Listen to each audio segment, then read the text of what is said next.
What's up, everybody? Welcome back to the NYJF pod. Fireman Ed, Rob Carpenter, Jake Coppell here as always. Fellas, how we doing tonight? Yeah, let's all go. Good, all good. All's good over here, man. I'm doing better than Nick Mangold in a beer post, I'll tell you that, man. Revis came for that man's throat. Nice segue into the first topic. Yeah, I mean, a week away, and this is one topic I never imagined that we'd have to even discuss, the Revis, Joe Klecko supposed beef. You know, Klecko says the two of them are the greatest defensive Jets of all time. Revis chimes in that actually he's at the top of the list, that he was just trying to be respectful. He does kind of a half-ass walk back today. You know, what are your thoughts on all this stuff? Because I'm just looking at it like both of these guys are great players. They've accomplished so much in their careers. Why are we talking about anything else other than their induction into the Hall of Fame? So, Ed, I'll start with you. Hey, they're both great players. You know, in their era, they're both great players. So, I mean, I think it was probably a misunderstanding, and that's really what it comes down to. I think they both have respect. You know, listen, Joe played a long time ago, man. So who knows? I mean, Rob would know better than I do. I mean, the alumni and that. I don't know how that works as far as that goes. I don't even know if Revis really knows what Joe did. I mean, I don't know if he does or he doesn't. But I mean, to me, it's just nonsense. They're both going to go into the Hall of Fame. It should be a celebration, a real green and white celebration come camp. And I think ultimately that's what will happen. So. I think it's just kind of funny, man. Darrell actually has his podcast starting up pretty soon, so just a little quick publicity for him. Get the hype going around his show. So, but I mean, I think Darrell actually really believes some of that, though. That he is the best defensive player that ever played for the Jets. But I mean, longtime fans know that Joe is right up there with him. But I mean, man, it's just low posturing. That's all it is. I really don't look too deep into it at all. I'm sure Joe Klecko probably won't either, man. Because like you just said, they're both going in, so that's an honor for the both of them. So they'll both be there for the biggest accomplishment that you can make in your career. Rob, I know you didn't really cross over at any point with Joe, because Joe played here till like 87, and you played in like the early 90s, so there's about a five years in between his last year and when you were here. But there still had to be like, his reputation throughout the building. I'm sure he came by and stuff like that. Like, was he a beloved dude in the locker room, or was he kind of just quiet and kept to himself? Like, what? I'm just curious, like what his former teammates and his peers and everything thought about him back then, and then also what like the alumni would think about, like, just kind of saying some weird stuff like that about another guy who has a legacy, for the same franchise. It just seems like a weird move right before he goes into the Hall of Fame for somebody that you would want. You're going to make your big speech and get your green jacket and hope to get standing ovations and tons of love. And now you have like Jet fans on Twitter like kind of bashing him because of what he said. I'm just kind of curious your thoughts on that. I mean, everybody knew what Joe did. If you were a Jet fan, growing up like we all were, I was fortunate enough to be able to put the uniform on as well. So Joe was beloved in the locker room, even though he was gone, when I was there. But everybody who put the uniform on knew, about his accomplishments and the type of player that he was. So, that wasn't an issue at all when I was playing. And even afterwards, even now, when we have alumni get-togethers and Legends community and stuff, things going on around Florham Park or around the stadium, everybody still loves Joe, man. Everybody had been clamoring for him to be in the hall for years. So it's not just fans, it's former players as well, man, because we all knew that Joe belonged in the hall, man. So there was never any animosity, but Joe was a quiet guy, man. It's not like he's out there pushing for himself to be in or anything like that. It was everybody else doing it for him. You know what I'm saying? So when he's around, he's just a quiet guy. He's just, off to himself. And for his former teammates and guys like that are still around, he'll be with them. But, he's not that guy that will be out there, pumping his fist saying, I belong in the hall and stuff like that. But everybody else knows that he did. Hell yeah, Rob Carpenter knows. Had to bring that one back. Got that clip, man. anytime you say something I agree with, I'm just popping that thing in there. Let my guy actually. But what you just said about Klecko waiting for over 30 years, like that's why this is kind of frustrating. Like there should be nothing else talked about other than what a great career he had as a Jet. And like to me, it's a different conversation when you're talking about greatest Jet versus the most talented Jet. Because I'm not going to. I mean, for my 35 years watching football, there's nobody else that I've ever seen on the field that was as great at his position as Revis was. I mean, a master technician, locked it down on one side of the field. But Klecko wanted to be a Jet. His last year was with the Colts, but he always wanted to be a Jet. Bilal Powell, who we had on a few weeks ago, he took so much pride in wearing the Jet uniform and being a Jet his whole career. And for Darrelle Revis, it was always the side stuff. It was always the contract and the holdouts. And then the trade, he comes back, he loafs it, he's not tackling. Like, to me, that puts him in a different place. It doesn't take away from his talent, but the way Jet fans, I think, remember him, it's a little different. It was a different time. When Darrelle came around, a lot of the business was out in the open. The business of the NFL was out in the open. So, guys like him weren't going to play, if they felt like they weren't being compensated for it, for what they felt like they were worth. Back when Joe was playing and I was playing, it was a little different story.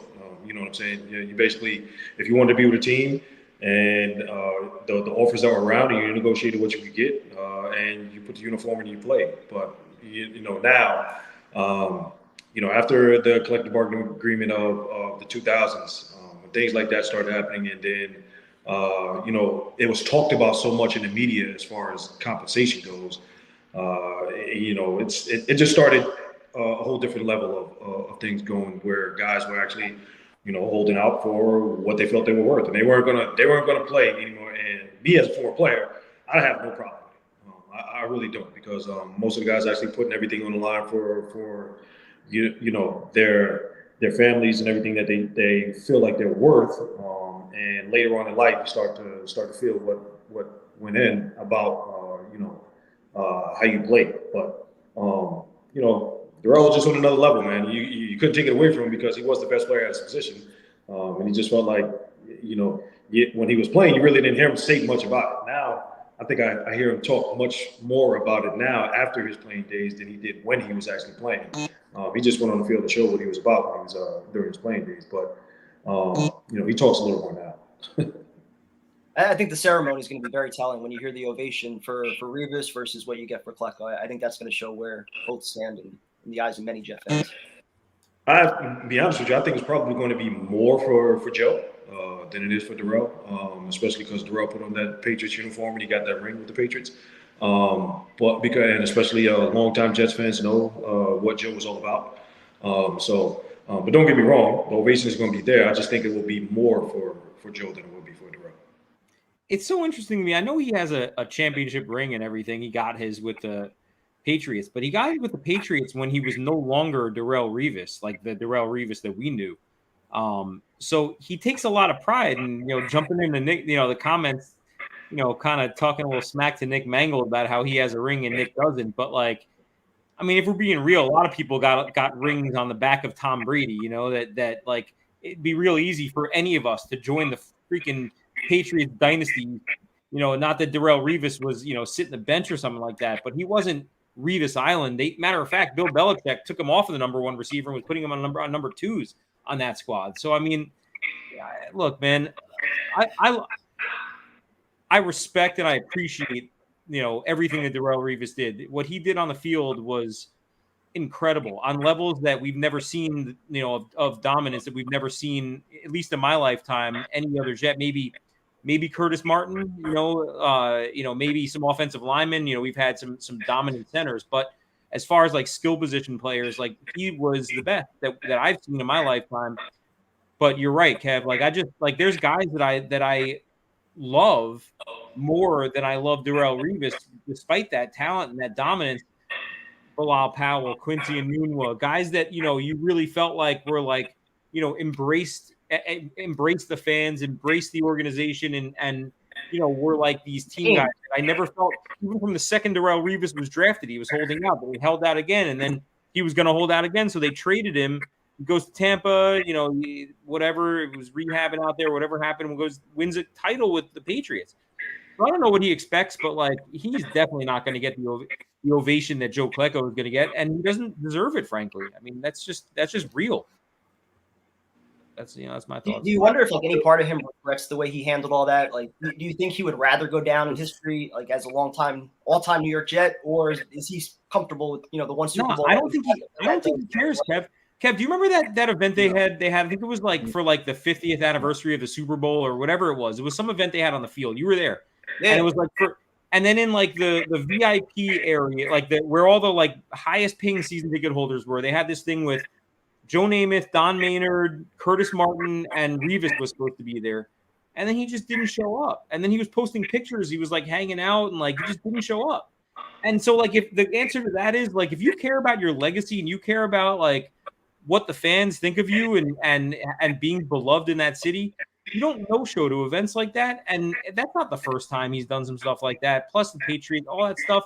It is what it is, dude. Like, he's a Hall of Famer and he deserves respect. And I'll always love and have the memories of like 2009, 10, 11, playoff, like some of those interceptions in the playoffs and plays he made, against the Cowboys on September 11th, stuff like that. But I don't know, man. It was short-lived and you just can't get that kind of love that you get for sticking it out, 8, 9, 10 years in the organization, only playing, the what do you play 5 for the I know he played a couple at the end. I don't even count 2015 and 16 because he was terrible those years. That wasn't Darrell either. He was good for 16 weeks in 2015 and then he got roasted. He got chewed up. He was one of the reasons we lost that Buffalo game, man. The fans, just remember, the fans always will look at the complete work of where you came from. You could be a great player, but they want to know your whole career. They want to look at what you did. If you're going to compare Revis to Curtis Martin or Joe Klecko or Joe Nick, it's not happening. The fans will, like, if they ever had to tell you who the best players were in Jet history, I'm just telling you, Curtis Martin's going to be there well before Revis is. I'm just telling you, that's just going to – I'd be willing to bet my reputation on that one, that Curtis Martin, that the fans would go, hold on, Curtis Martin. No, listen, So, remember, it has to do with the fans, how Revis was, all right, from the moment he got here with rookie contract, all right? And listen, I don't deny anybody their money. Get your money. You don't know when you're going to get hurt. I get all of that. But that all comes into play when guys look at it. They look at all of that. And they look at when you go to the New England Patriots, who was a dominant team who kicked the shit out of us for 20 years. I mean, listen, you got to just call it like it is. That's just a fact. It's the way it is. So, you can spin it however you want. Joe Klecko's going to get a much more of an ovation than Revis is going to get from the Jet fan base. I'm just telling you. It's two different dynamics. You got the aspect of the fans dynamic with the players, and then you got the players dynamic with the players. So Revis among the players, former players, active players, they're all going to say that he was probably one of the best to play the game, not just who he played for, just to play the game. The fans is going to be a different story, always. Fans are going to love who they love, and if a guy actually put it out all on the line for their team, for basically his whole career, they're going to love that guy, regardless. But that's the different dynamic. So Darrell was about Darrell from the moment he came into the NFL. So it didn't matter who he played for. He was about himself and making what he could make and playing for what he felt like he was worth, and that was going to be it. It didn't matter where he played. And he made it clear. He made that clear, though. Absolutely. He made that clear right from the start. Like I like when I hear guys talk, I go, I don't know what you were looking at. From the beginning of his career, he made that very clearly. He made it clear. I mean, Sean Gilbert was his uncle. And I was just going to say that. I remember like it was yesterday the first rookie contract. He was holding out at the rookie contract. He did not sign, and that never wavered. That was the way it was, and he made it clear: business is business. I'm going to give you everything I have. You're going to get everything from me. But the allegiance, you can forget about allegiance. Allegiance was not even in his resume. He gave a shit. Listen, he was going to be the best player, and he was for a long period of time. But as far as allegiance and him wearing this, no. Come on. There was a lot of guys that wore this a lot better than he wore this. That's all I can tell you. It may not have been better, but they're known in not through the players, but through the fans. There's a difference. Right. And I agree with Rob. The players, their standpoint, and then the fan standpoint. So I agree with that. Kev, can we go back to what you were saying about 2015? Because I really disagree with you that he was good in 2015. I thought most of it. I mean, he wasn't the same version of Revis that we remembered from the Rex defenses, but he was still a top corner for most of that. Do you remember before we went on that run at the end of the season where Fitzmagic took off and everything?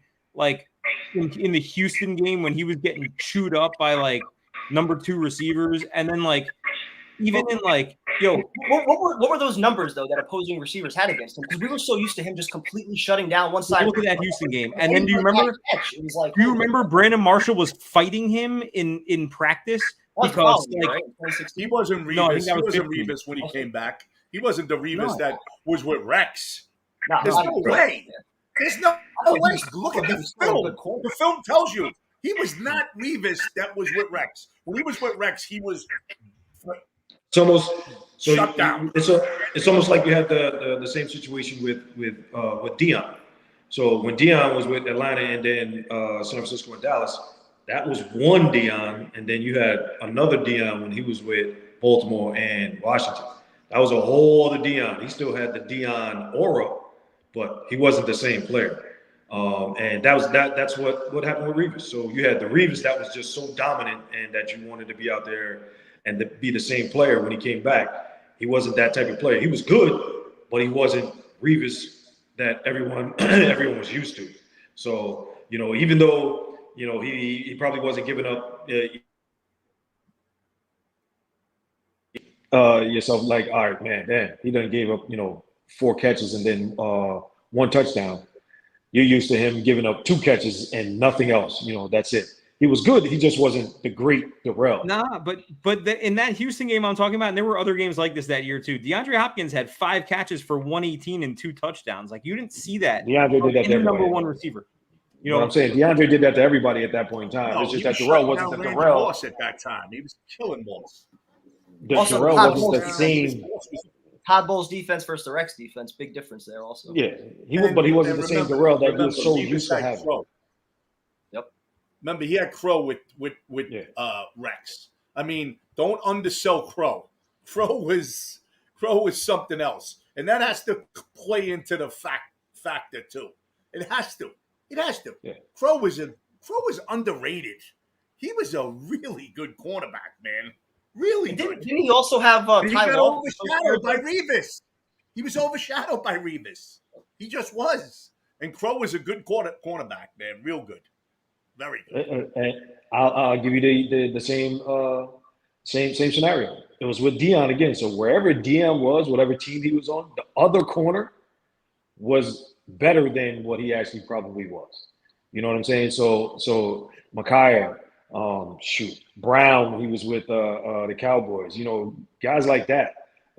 Eric Davis. Those guys weren't world beaters when Dion wasn't with them. But when he was on the team, he made those guys better. So it was the same thing with Darrell. And don't get me wrong, Crow is phenomenal. So Crow actually made it better for Darrell as well because so when teams looked out there, they're like, all right, which way do I go? Do I go that way to to the island over there, or do I go to over here where if I throw it over here, it could be a pick six automatically. So it was that's definitely a factor. It definitely was a factor with Crow out there with Darrell.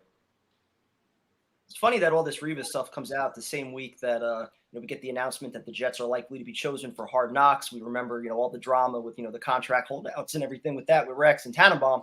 I'm curious hearing like a lot of the fans on the Jets being on Hard Knocks now with so many good vibes around the team, all this good energy. Do you worry at all about potential distractions, the extra cameras, about any potential problem from being on Hard Knocks, or is it just kind of the same thing? They do one Jets drive, they're used to the cameras, it's no big deal. What do you guys think? I just want to kick this one off because last time we were on Hard Knocks, we made the AFC Championship game. So I mean, like, what's the excuse? I don't like. I'm not a huge fan of all this extra like peripheral media shit. Even though I'm in media and that's what I do for a living, like when for my sports teams, you know, I don't really like. I love the One Jets Drive. I think they do an amazing job with it, but I also recognize that it's complete state TV propaganda. That like, you know, it's like I don't go into that expecting any sort of like neutral coverage. It's, you know, it's propaganda, but it's great. I mean, it's a good watch.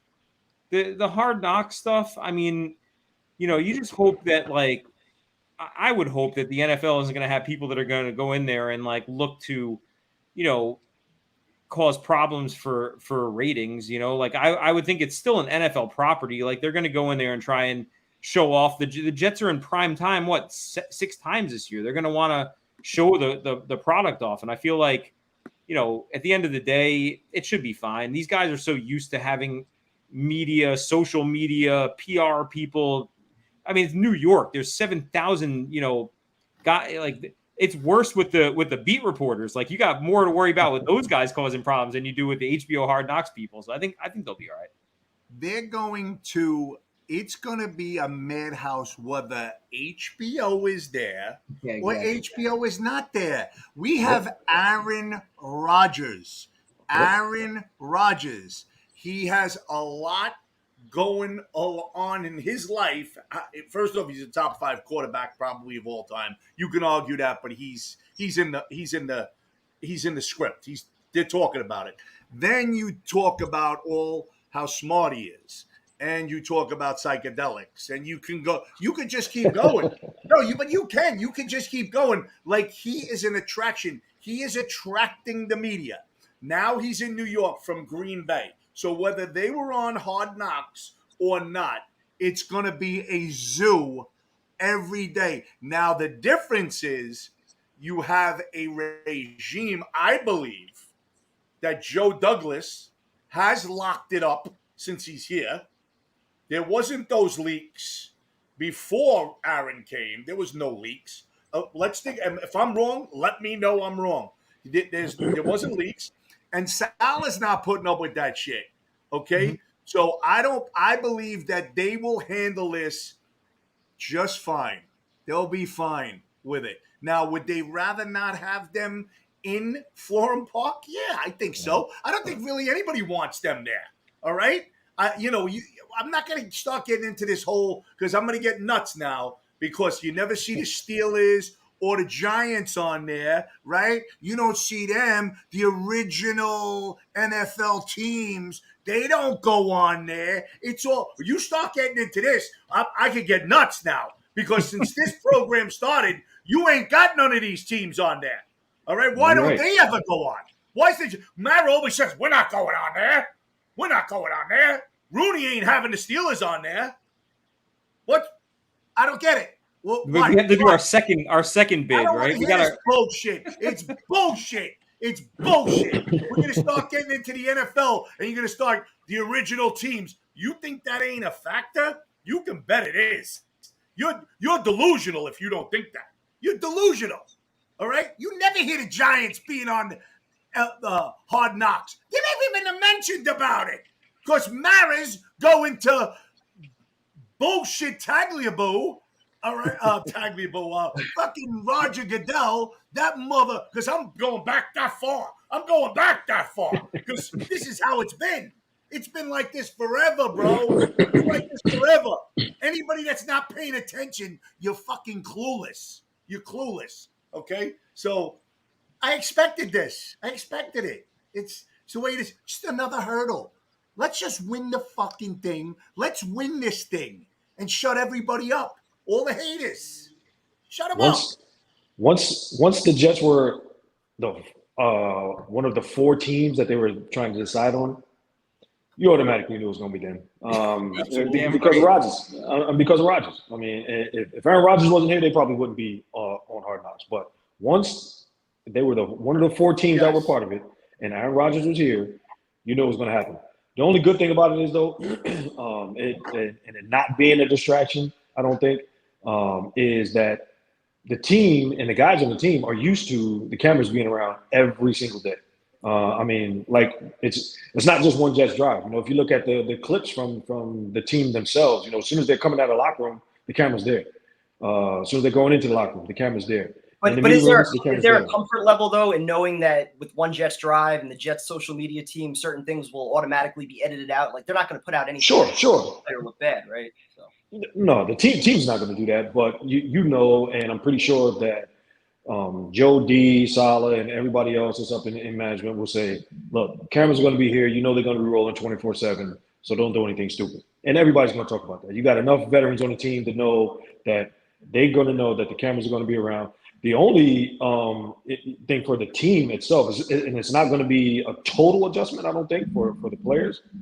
It's more the team to make accommodations for HBO to be in the building and to have the cameras around. You know what I'm saying? That's more of a management thing, and I think that's probably why they didn't really want them around, because they have to make those accommodations for cameras being in meeting rooms, cameras being around the secretaries, cameras being all over the field.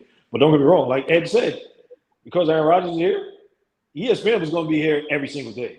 NFL Network was going to be here every single day regardless. They may not be in the locker room, but they were going to be around. So, you know, the comfort level of the team and the players in the locker room, bring them on. that might slow down just a bit, because, you know, when you go into the locker room, that's your solace. That's your haven where, you know, you can cut loose a little bit and just be yourself. They just know that now. The cameras from HBO are going to be around, so they actually have to chill out just a little bit. It'll make for one hell of a documentary. For sure. Bring it on. Once this whole thing, bring it on. Go ahead. Listen. No, I was going to say once at the end of the season is over and it comes down and the Jets are, you know, in the AFC Championship game, there's going to be a whole nother story about that. HBO is going to want to come back and do a whole nother champions. Thing. Super Bowl champions. What I want to see happen. Joe Douglas has one mission to do. When the HBO crew comes in, I want him to go to the secret weapon. I know who he is. I'm going to let you know who he is. He is a pit bull, and his name is Rex Hogan. Rex Hogan is going to go on the attack, okay? Because he's the man. He's the right-hand man of Joe Douglas. And Joe go like this. Rex, take care of this. Take care of this. And my man Rex Hogan is going to see to it that everybody stays in line. That's my guy, Rex Hogan. My guy. Speaking of staying in line, I want to go with just a quick sidebar. It just randomly popped up into my head. Yo, when I saw the Adam Schefter tweet that the NFL announced that there's a whole list of people who are about to get suspended for gambling on football or, you know, gambling in the locker room or whatever, you know, you got that pit in your stomach. You're like, oh, fuck, please don't be any Jets. Please don't be any Jets, right? And when the list came out and there were no Jets on there, that's props to the regime, man. We're running a tight ship nowadays, man. We don't have to worry about shit like that anymore. I respected that. Takes a lot of self-control not taking that Zach Wilson under last year. You know what's crazy? That's the first thing that popped in my head, Jay, because I'm like, oh, man. Because New Jersey, it's like, oh, man, you can bet in New Jersey and you're all around. And, I know. You know, at times when you're in the locker room and things are going on, and I know guys are in the locker room watching, you know, TV's around and games might be on. Like, man, I want to place this bet right now. You got to leave the premises. You know what I'm saying? You got to go home. You can't do anything while you're in the locker room or around the facility. So it's like, oh, man. I was right with you, Jay. I was like, holy shit! I hope there's nobody on this on the team on this list, because it's Jersey, and dude, we know that's where it all started. But before the season, we're so used to this bullshit happening, whether Gino getting punched or fucking, you know, Sheldon in a car. Don't jinx it. Jay, don't jinx it, man. We still got I'm just saying. I respect how they've cleaned it up in there. It's appreciated as a fan of the team. Rex Hogan is head of personnel. He takes care of everything. He's the man behind the scenes. He's the man that you don't hear about, but I'm telling you that my man Rex Hogan has got it locked down. Lock it down, Rex. Lock it down. Rob, just going back to that real quick, I'm wondering, like, from a player perspective, with all the extra cameras, do you worry at all about maybe like guys that are on the back end that know that they have no shot at all of making the team? Maybe they're just fighting for a practice squad spot, that they take it like an opportunity to say, hey, you know what? I'm performing for 31 other teams right now. I know if I make a play here, even if it's walkthrough, if it's supposed to be, just non-contact, I have a chance to have 31 other teams and a national audience see what I'm doing here. Do you worry about that at all? Nah, that's going to happen anyway, though, because whether the cameras are rolling or not, believe it or not, that's actually a topic of conversation. Whether it's with coaches, players, your agent, that's always a topic of conversation for guys who are on the bubble. It's always, that you have to perform, and it's not just for that one team that you're on. There are 31 other teams out there, so always be on your P's and Q's and always be performing. Like, that's always a topic of conversation. So you don't worry about that much, even with the extra cameras around, because you know what's going to happen. Somebody's going to be the Terminator, the next John Connor. John Connor is more well known for being the Terminator in Hard Knocks than anything he ever did on the field. That was an incredible Rex Ryan, man. I only wish we could have Rex Ryan come back just as like a training, one of those training camp liaisons. Guarantee you Rex will be in that building quite often, especially with Hard Knocks being there. Rex will be around. Guaranteed. I hope so. Who's your pick to be the star of the show? I'm going Clemens. I think he's going to make for some great content. It definitely is going to be one of those guys on defense, because those guys are always talking. So I don't think it's going to be Clemens, because he doesn't talk much. He just is like Debo, man. Like, he just, He does a lot of that talking. One of those guys that, he just got that stare. It could be Johnson. It could be Lawson, because Lawson's always talking, man. He's one of the guys that's always around the cameras and always talking. Sauce, though. Sauce is probably going to be the guy, because Sauce has always got the chatter going right from the jump. And same thing with on the offensive side, Michael Carter. Michael Carter is always just the one who's always talking. So it's either going to be Sauce or Michael Carter, probably in front of the camera, 80% of the time, and those guys are going to be the ones talking all the time. Michael Carter looks like you could see he's just the character, man. He's he's always smiling. He's always laughing. He's going to rip it up. He's going to, he'll make light of it. He keeps it light. I think he's one of the leaders, honestly. So he's going to be one of the guys that's going to be carrying around the extra cameras, going to different guys, getting with voiceovers or little comments here and there. Yep. And you see it every time the Jets post comment when they're coming out of the locker room. He's the guy that's always standing right by the camera, asking the questions and stuff like that. But him or a dark horse might be Quincy, because Quincy's kind of that way as well. Quincy gets around the camera quite a bit and it starts talking. So, but it's either going to be for me. It's either Michael Carter or Sauce when they're actually on the field, because at practice, because Sauce is always talking. So his chatter is always up there. But just overall in general, it's probably going to be Michael Carter or Quincy. All right. So last topic that I have, and then if you guys have any questions in the chat, feel free to fire away. Jets announced their training camp schedule, which will begin on July 22nd, open to the public. So that gives the team about 3 more weeks to address any needs. You still got Dalvin Cook out there. Talk about still potentially bringing back Quan Alexander. What are some moves that you guys think the team could make before training camp? You said it, both of those. Both of those. Dalvin and Quan. And I'm hoping they do get both of those done before camp starts, because both of those guys are going to be needed on this team.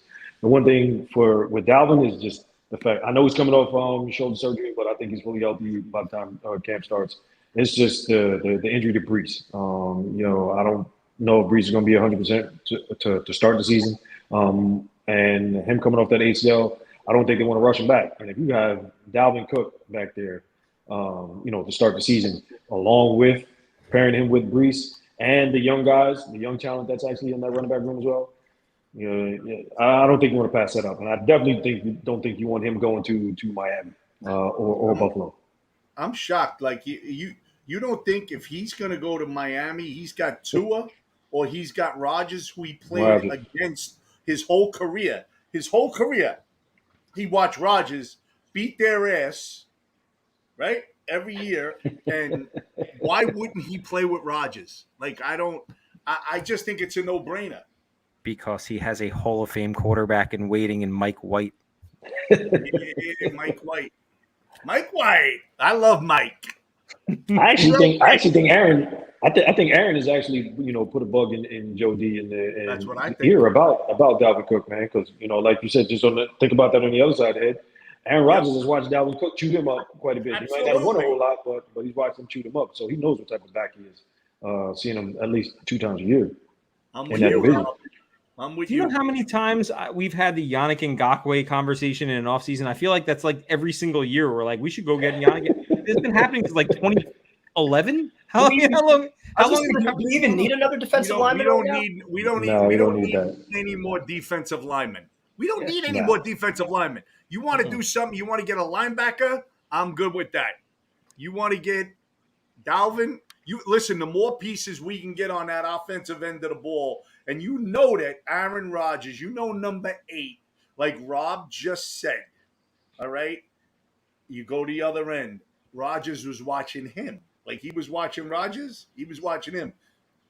That's a match made in heaven in my book, because you have Michael's going to do his thing. Carter's going to get his touches. Mike's the second guy in that room as far as I'm concerned. All right, somebody may say Bam or the rookie, but I think that I think Dalvin Cook makes so much sense. Like. I just see it, especially because of Brees. Brees ain't going to start the season. You want to give him 10, 12, touches, and give the other guy, man. If you have Cook on the roster, I don't even think Brees Hall is going to be active until week 6 or 7. I think they would start him on the year on the air. He'll be active. He'll be active. He just won't be getting the 20 touches a game to start the season. Right. He won't be getting the 20 touches to start the season. He'll get 10 to 15, 10 to 15, and same thing with Cook if they both start the season at the same time. But but that's good. I mean, because you can bring Brees along slowly because you have Dalvin. But we also heard what Tyler Conklin said.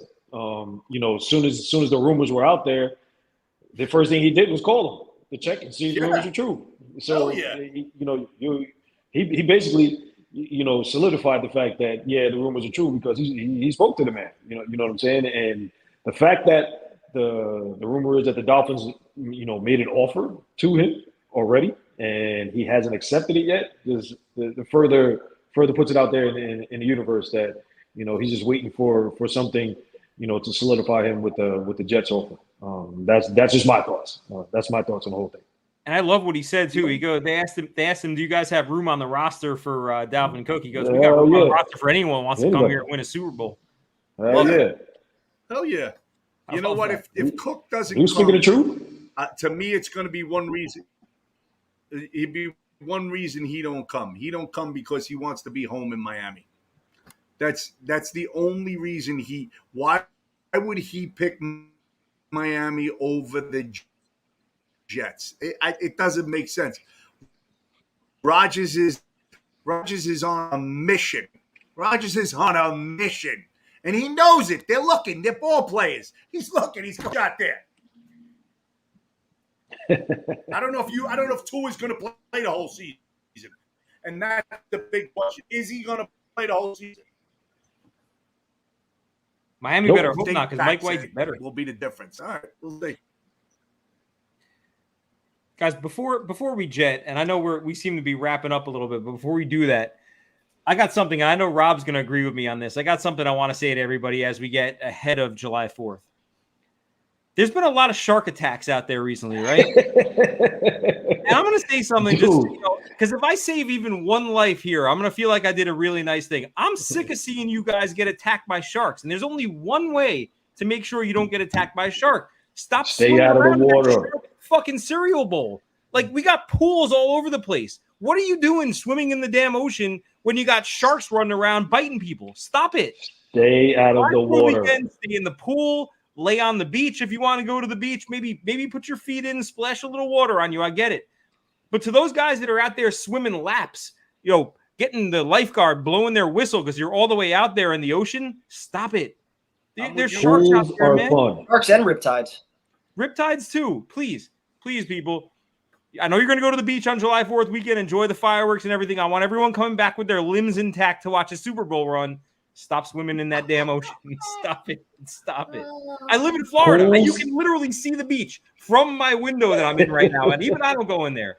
Stop Pools it. are fun. Yes. The beach, no thanks. No thanks.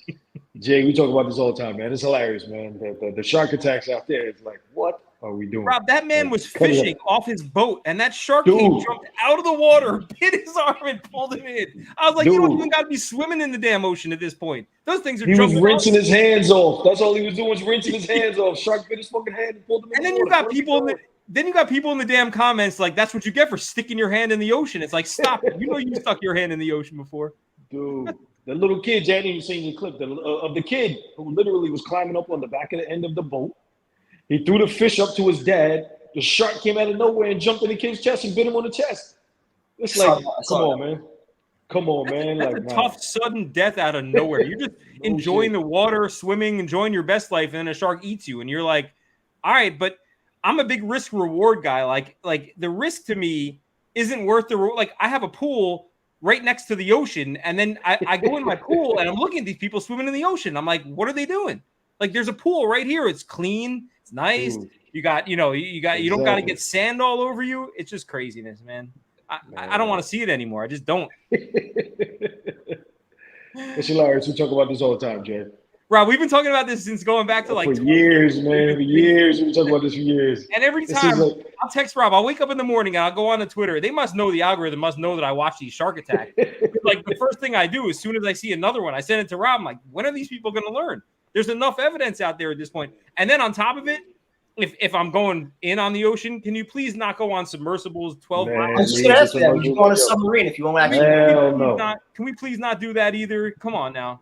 Like, there's no reason that you have to go see the Titanic. You could go look at it on your computer. You don't need to go underneath the ocean in some tin can, kneeling down and fucking like no shoes on. It's been down there. It's been down there for more than 100 years. You're not missing anything.